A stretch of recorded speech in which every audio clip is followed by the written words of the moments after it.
In acceptance stage, we have the physiological fitness. We have what we call psychological fitness.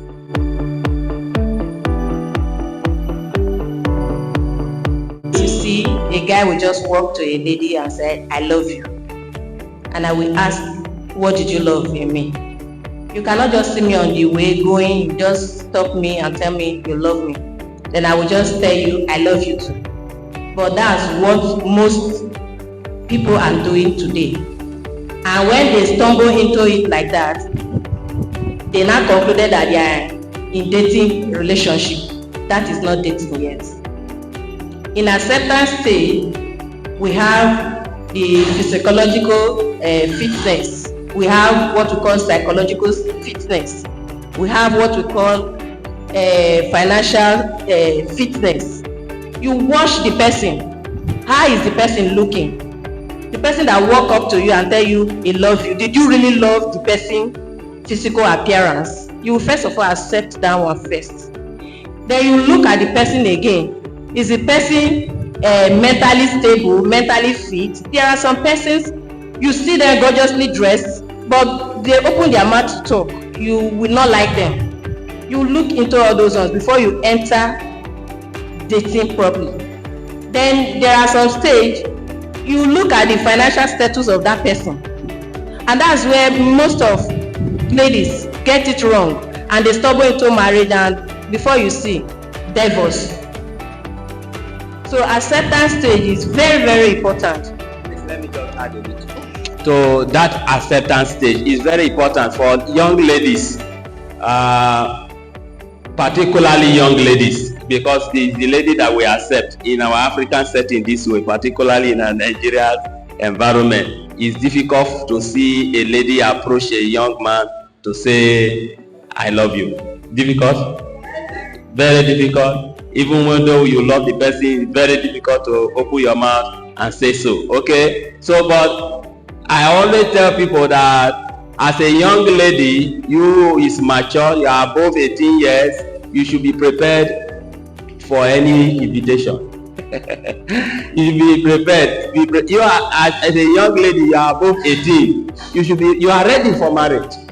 You are ready for marriage. And so when a young man approach you, you don't give him a red light. Never give, as a young lady that is ripe for marriage, never give a man a red what? A red light. Give them a red, yellow or green. That is the acceptance stage. Yellow in the sense that, okay, I'm still washing. I'm washing you. I'm washing the way you dress. I'm washing the way you walk. I'm washing the way you look. I'm washing the way you spend money. That's what mommy is talking about. Is you are still washing.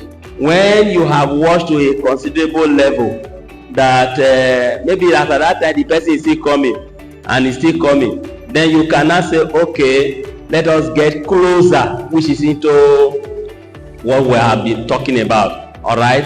So let us get closer. Let's know each other more intimately.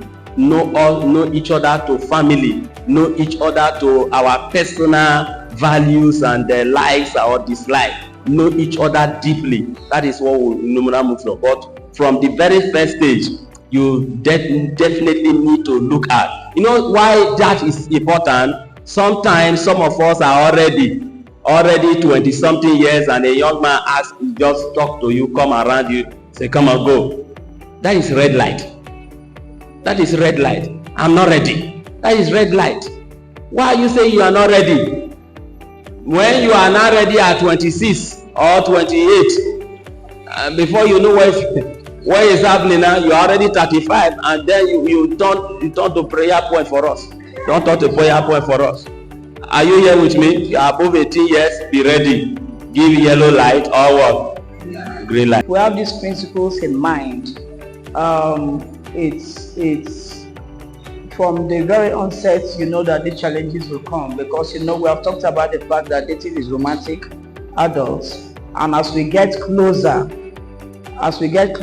especially because in our own context, that as a church, we do not have a strict law to say you shouldn't visit.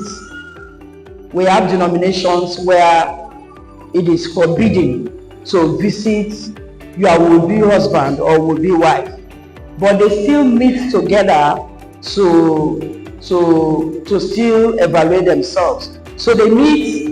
There was a question you asked. I will come to this last one, but there was a question you asked earlier, whether you can date to the person's house. Yeah. So to the person's house, what is the nature of the house? Is it a family house? So I was going to talk about my immediate elder sister got married in a deeper life, and we know the standard. So they were meeting, and they often come to our house. The man comes to our house to meet, and he will be in the house. They will be at a particular place where everyone sees them and they see everyone, and then you see them talking, writing, and then at some point you also see them praying. They were in a courtship. Yeah, so that is getting to the house, but they will not go to each other's house.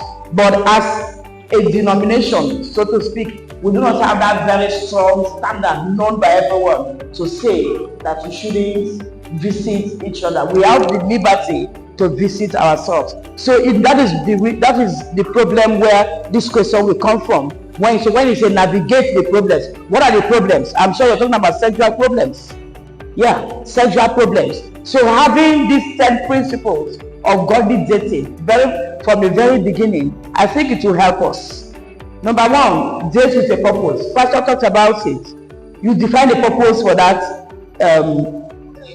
dating now, or if you say, let's be comfortable to say that courtship.